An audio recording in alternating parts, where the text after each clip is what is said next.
Allez, Bezrat Hashem, le cours il est pour tous les malades d'Israël. Une bonne santé pour tous les malades d'Israël, Bezrat Hashem, et qu'il y ait la paix partout parce que c'est des choses qui se passent. C'est sûr. Que Mashiach qui peut nous sauver tout ça. Il faut que ça vienne. Hein. Mashiach. Faut Faut qu'il arrive, faut qu'il vienne. Faut qu'il vienne. Faut qu'il vienne. J'en ai ras-le-bol. Faut qu'il vienne. Ils veulent aller à Prague, à Bucarest. Mais Va, vienne. touche pas, reste ici, Beretz HaKodesh. Beretz HaKodesh, les amis. Tov, on y va. On termine. Chaver Tov. וכשיש לאדם חבר טוב שמתחברים ביחד בשביל התורה והמעשים והם באמונה זה לזה בלב שלם לעבודת האל יתברך אשריהם מה טוב חלקיהם. S'il y a deux bons amis qui vont s'associer pour étudier la Torah, pour faire de bonnes actions ensemble, pour être ensemble des gens bons, kasher, et ils le font be'emuna avec beaucoup de emuna, avec beaucoup de foi. La emuna c'est la foi. Avec beaucoup de foi. Zélazé, c'est une confiance mutuelle. Et c'est que c'est hyper important dans l'amitié d'avoir une confiance en son ami. C'est quelqu'un qui fait la guerre, qui fait l'armée. C'est la base. À l'armée. Le gars, s'il n'y a pas 100% confiance sur le gars qui garde ses arrières, et c'est fini mon gars, il ne peut pas aller devant, il ne peut pas avancer. Eh bien la vie c'est une grande guerre. La vie c'est une grande guerre, ça dit. On est dans un champ de bataille. Va dans la rue, tu vas voir le champ de bataille que c'est. Il faut avoir un bon ami. Si c'est là. Tu pas entendu quoi? Ah, j'ai pas entendu, c'est quoi? C'est qui qui chante ça? Tu en veux le faire? Ah ouais, Balavoine c'était pas trop mon truc. Hein. C'est vrai, mais pas. Alors Balavoine il était gentil, c'était un bon gars, mais pas. Non. Il est joli, très joli, j'apprécie. En tout cas, j'ai apprécié. Tu vois quelqu'un de sérieux dans cette ski là. Pour une fois, il y a quelqu'un de sérieux dans cette ski là. Je suis très fier de toi. Il a bien parlé contre. Et donc il faut qu'il y ait. Il faut qu'il y ait de Emouna. Il faut qu'il y ait la Emouna. C'est quoi la Emouna, les amis? C'est quoi la Emouna, les amis? C'est les Sidours qui sont dans un état impitoyable. Ah ouais. C'est quoi la Emouna, les amis? La foi. Quelle foi on a dit? C'est ce que c'est le pire, c'est qu'ils sont. C'est quoi la Emouna? Depuis le début, genre. Mais laquelle? Une croyance aveugle à abnégation. La foi avec abnégation. Entre qui et qui? Mais on parle de deux amis, à Baba. Vous êtes où les gars là? Ça dort ou quoi? Wow! On parle avec toi. Je l'ai expliqué. Faut qu'il y ait une confiance mutuelle quand tu as un ami. Un vrai ami, c'est quelqu'un qui tu peux faire confiance. C'est pas que tu pars en vacances, tu dis tu peux faire attention à la maison, machin, et il fait attention à ta femme. Tu vas lui faire attention, il fait attention à tout le monde. Hein. C'est normal, tu comprends? Il fait ouais, non, il fait attention, mais il a fait ce que tu lui as dit de faire. Il a pris soin des plantes, et de la grande plante, et du cactus. Oui, Mickaël, il faut avoir confiance. Une vraie mouna, sincère, que le gars il garde toutes tes arrières. Comme j'ai dit, la vie dans laquelle on est, c'est un champ de bataille, ça dit. Il faut pouvoir compter sur quelqu'un. Des fois, on peut pas, des fois, il y a des situations ponctuellement, bien sûr, qui nous dépassent, on n'arrive pas des fois à s'en sortir. Il faut pouvoir compter sur quelqu'un. J'ai un exemple très joli, parce que là c'est dans le bon Baruch Hashem. D'accord? La femme elle est enceinte. Elle doit l'accoucher, il y a déjà 2 gosses à la maison. Voilà, t'es un bon ami, tu sais que tu peux appeler à n'importe quelle heure de la journée, ou une bonne amie, à n'importe quelle heure de la journée, ou de la soirée, ou de la nuit. Elle peut venir regarder tes gosses pour aller que tu puisses aller à l'hôpital. Ça c'est un ami où tu vas avoir confiance. Parce que tu sais à 98%, 99%, parce qu'on est humain, que Vada il va venir t'aider, Vada qu'il y aura cette réciprocité. Tu comprends ce qu'on est en train de dire ou pas? Ça, c'est la base de l'amitié. C'est voilà. C'est la base. Shamata, ça c'est quelqu'un qui a vécu ça. Ça c'est quelqu'un qui dit ça. Bon, c'est bien, je suis content. Ok. Ah, il va. Et il dit, Ashrem Matov Chelkehem. Heureux ces personnes-là. Bémet, quelqu'un qui a déjà goûté à l'amitié véritable, Bémet, il peut ressentir ce que je suis en train de dire ici. Quelqu'un qui a goûté à l'amitié véritable, cette amitié-là, qui est basée sur la Torah, qui est basée sur les Masim Tovim, qui est basée sur une relation saine. D'accord? C'est pas une amitié qui est basée simplement sur le qu'on appelle ça, sur le casino et sur Ibiza. Parce que ça. Non, une amitié saine. Cette amitié saine, on te dit heureux la personne qui trouve un bon ami. Et tu le sais, tu le vois, tu le vis. Qui askol echad yesaya lechavero beitamerut. Parce que chacun il va aider l'autre, mais c'est réciproque. Il n'y a pas de demander, c'est un réflexe, c'est naturel. Veyasuk viyud bechol yom. Et dans l'étude de la Torah, comme j'ai dit, il faut que tous les jours, avec cette bonne amie, tu étudies 10 minutes, un quart d'heure, 5 minutes, 1 heure, 2 heures. Il faut avoir une chavruta. Mais chavruta, c'est quelque chose de très puissant, on l'a expliqué 1000 fois. Nosaf alimudam ikveu shah achat shipashpu b'maasem yitba'u betoerut shuva vetikun maasem. Et même, c'est bien que c'est un bon ami où on puisse échanger sur chacun son évolution dans le d'Avodat Hashem. D'accord? Tu peux lui dire, moi j'ai des problèmes comme ceci, j'ai des problèmes dans cela, j'arrive pas à ça, si j'arrive pas à cela, et on échange. Et l'échange, il est enrichissant pour les deux. Parce que des fois, on a nous-mêmes des problèmes dans Avodat Hashem ou dans de tous les jours, et on dit je suis pas normal. Non, tu vois que l'autre aussi il a d'autres problèmes, et on est tous normaux. On a chacun nos problèmes, comme on dit. Un il est plus comme ça, un il est moins comme ça, un il est plus. En malas, mais quand tu échanges avec quelqu'un, tu te rends compte qu'on a chacun notre part de problème, et on est là pour s'entraider, pour avancer ensemble. Veyu avim ze et ze kenavsham ke'abat David ve Yonatan. Shamata, et il faut arriver ton meilleur ami, ton bon ami, comme l'amour de David et Yonatan. Le plus grand exemple d'amitié dans la Torah, c'est qui? David et Jonathan, pas les chanteurs, n'oublie jamais. David et... Parce qu'ils étaient sympas aussi. C'était super. Qu'est-ce que tu fais pour les vacances, machin? C'est magnifique. Ça nous a bercé pendant des années, ça. Grand leçon de ça. Mais là, c'est un autre David et Jonathan.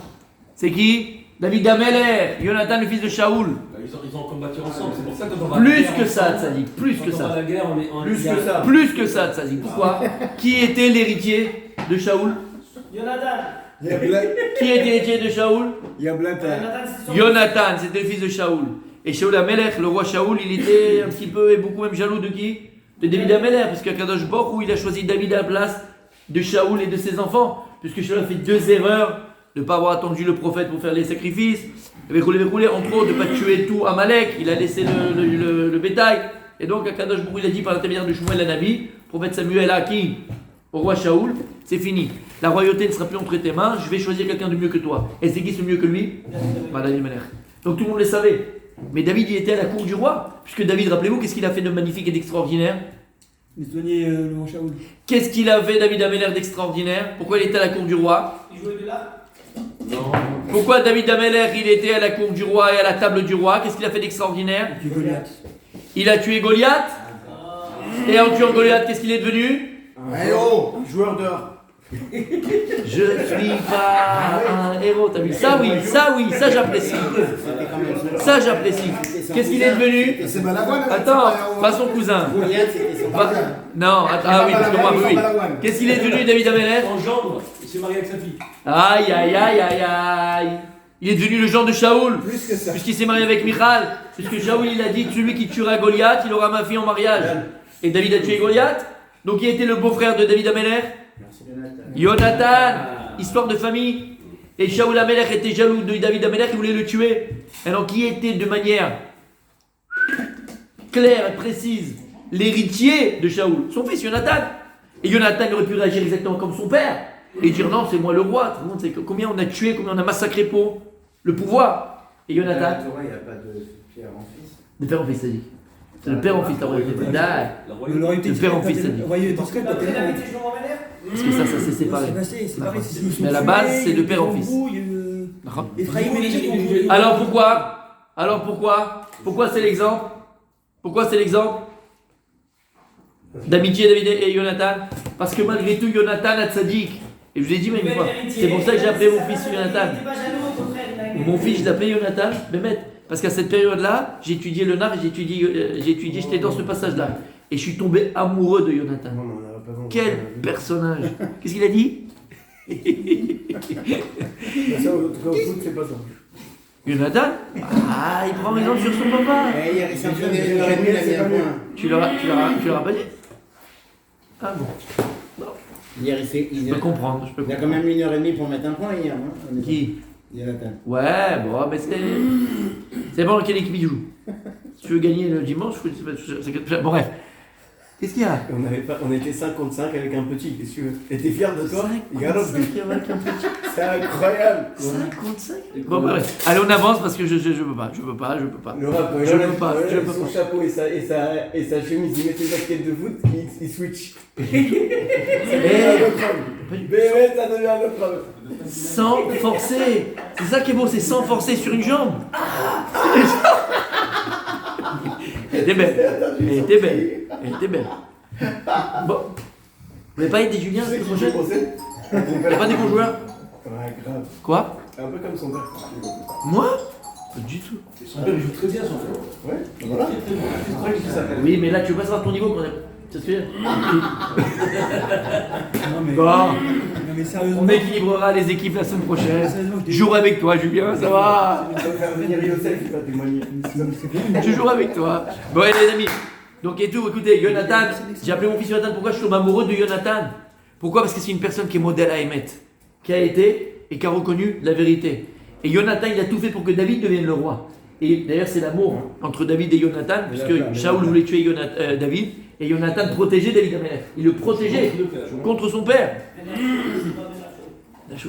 C'était un amour entre David et Jonathan. C'est le plus grand amour qu'il ait pu y avoir dans l'amitié. Puisque Jonathan, tout était pour lui, c'est devait être le roi. Il a, entre guillemets, accepté et reconnu que le roi devait être David Amelech.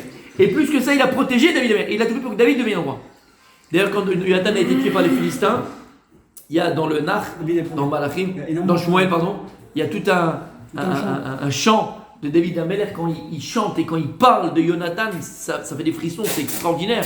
Et il dit que l'amour que j'ai eu pour toi, Jonathan, elle est plus grande que deux femmes, que l'amour de deux femmes. D'accord? Et là-bas, le Radak, le Malbim, il veut expliquer, il dit en général, un homme, sur quoi il est le plus amoureux, le plus aimant? C'est sur sa femme, c'est normal, d'accord? L'homme, c'est toujours la femme. Il dit, moi, l'amour que j'ai eu, c'est encore plus que deux femmes. Il dit, c'est qui ces deux femmes-là? C'est qui ces deux femmes-là? Léa Que deux femmes. Léa et Rachel. Il dit, l'amour qu'on a eu ensemble, il est plus grand que l'amour de Rachel et Léa. Pourquoi il est plus grand notre amour que celui de Rachel et Léa? Parce que Rachel, lorsqu'elle a donné les simanim à sa sœur, lorsqu'elle a donné les signes à sa sœur, elle l'a fait Belef Shalem. Elle, c'est vrai que dans sa tête, elle pensait que Léa allait se marier avec qui? Avec Yaakov. Allait avoir Yaakov et qu'elle avait perdu Yaakov. Mais dans le fond, est-ce que c'était possible que Yaakov retravaille encore 7 ans pour avoir Rachel? Oui. Oui, c'était possible. C'était possible. Même si elle, quand elle l'a fait, elle n'a pas pensé à ça. Elle a donné entièrement son mari à Léa. Et c'est pour ça que Dieu il a écouté qui? À la destruction du premier Beth Amikdash pour amener Israël sur sa terre, Rachel. Parce qu'elle l'a fait même dans Nefshem. Mais malgré tout, dans la possibilité, c'était possible que Yaakov travaille encore 7 ans pour Rachel. Et c'est ce qui s'est passé d'ailleurs, d'accord? D'accord? Il dit David Amelech, mais toi, Jonathan, lorsque tu as reconnu la royauté, ma royauté, tu sais très bien qu'elle ne pouvait plus jamais te revenir. C'est encore plus grand ce que tu as fait que ce qu'elle a fait Rachel à Léa. C'est ce qu'il a écrit. Shamata comme c'est beau. Shamata comme c'est beau. Moi, David qui descend de Léa et extraordinaire. qui Il a descend fait. T'as vu comme c'est beau? Jonathan, il n'est pas mis En valeur? En valeur? Bien sûr qu'il est mis en valeur. Eh ben maintenant je l'ai mis en valeur. Il nous l'a de Jonathan. Oui, bon, on va dire, il n'y a pas beaucoup d'îlots dans la Torah. Il est mort en Il a Jonathan, un faut le fêter, Jonathan. Faut le fêter. Et ben voilà, on le cite, Jonathan. Voilà qui c'était, Jonathan. C'est un personnage. Pour moi, c'est. Pourtant, c'est un Il tombait amoureux de Jonathan. C'est un exemple, ça. C'est un exemple de. Mais un même exemple de courage. devrait citer De plus que courage. ça. De courage. Lorsqu'il y avait la guerre contre les Philistins, tout le monde avait peur d'aller combattre les Philistins. Qui est parti avec son. Jonathan et ses frères. C'est Jonathan, il est parti lui. Il dit, moi je combats qui pour Dieu. Il est parti, il avait un amour d'Hachem, un amour d'autrui, un amour de la vérité tellement fort qu'il a reconnu la royauté de David Amelech. Et c'est ce qu'il dit ici, le entre guillemets, comment? La femme de Shaoul, comment il s'appelle la femme de Shaoul? Abishag. Abishag. Il y en avait qu'une. Oui. Il est correct.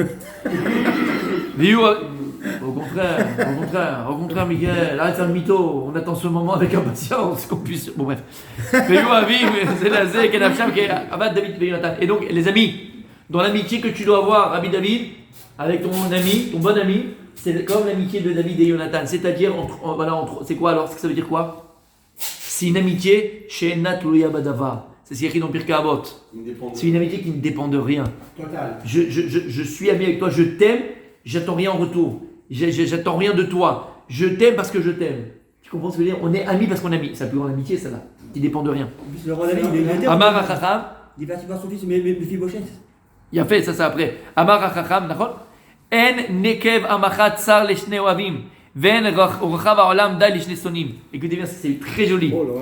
C'est une expression qui dit le Shla Kadosh. Comment le truc? C'est une aiguille, comment on appelle ça le bout d'une aiguille? Le chat. L'étroiteté l'étroiteté du chat d'une aiguille n'est pas trop étroit pour deux personnes qui s'aiment. Et C'est romantique. l'espace du monde, la grandeur du monde n'est pas assez grand pour deux personnes qui s'haïssent. C'est extraordinaire. Et c'est vrai quand on dit, tu sais, regardez, on a tous vécu ça. On a tous vécu ça. Quand on était plus jeune, on faisait les Pessah en famille. Il y avait 10 familles dans une maison à 4 pièces. Comment on faisait? Je me dis maintenant aujourd'hui, comment on faisait? Et aujourd'hui, on a du mal à le faire alors qu'on a une grande maison. Ouais, où je vais dormir. Comment on le faisait? Dans les matelas, en haut, en bas, en dessous le truc, sur les escaliers, sur des chaises, elles dormaient, nos mères. Sur des chaises, nos mères appelaient ça, elles dormaient sur des chaises, parce qu'il n'y a pas de place. Sur les chaises, elles dormaient. C'est vrai ou c'est pas vrai? Sur des chaises, elles dormaient. C'est magnifique. Tu comprends ce que je veux te dire? Quand on aime, alors il y a la place pour tout, il y a la place pour tout le monde. Mais quand on se déteste, même si tu as des grandes maisons, chacun il veut sa petite, comment on appelle ça, son confort, chacun il veut son machin, et où je vais dormir, et où on va manger, comment on va faire, Voilà. C'est horrible. Le chat d'une aiguille n'est pas assez grand C'est horrible. pour deux gens qui s'aiment. Et le monde entier n'est pas assez à trois pour deux gens qui se haïssent. Je l'ai dit à l'envers, mais c'est exactement ce qu'on a dit tout à l'heure. C'est vrai ou c'est pas vrai? C'est vrai ou c'est pas vrai? Il a fait. Vechen ou betalmud masechet sanren vechen. Ok. Od, et il termine comme ça. Od bichlach chaver mashemar David amelech ad shalom. Chaver ani lekol asher yirucha. רוצה לומר, בכל מקום שאדם רואה חברו קדישה יתחבר להם, כגון חבורה דביקור חולים וחבורה דקברנה וחבורה תהילים, חבורה הקונים איזו מצווה כמו חיפוש ונר למאור וכיוצא בזה.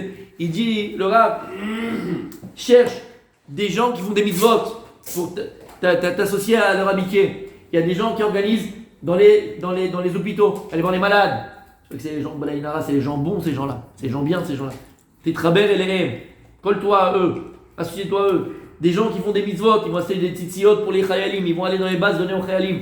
Associe-toi à eux. Et ainsi de suite. Toutes ces choses-là qui sont extraordinaires. Associe-toi à des gens qui font des mitzvot. Od linyan traver tov, il termine, on est là. Amar achacham, chavero shel adam sichlo.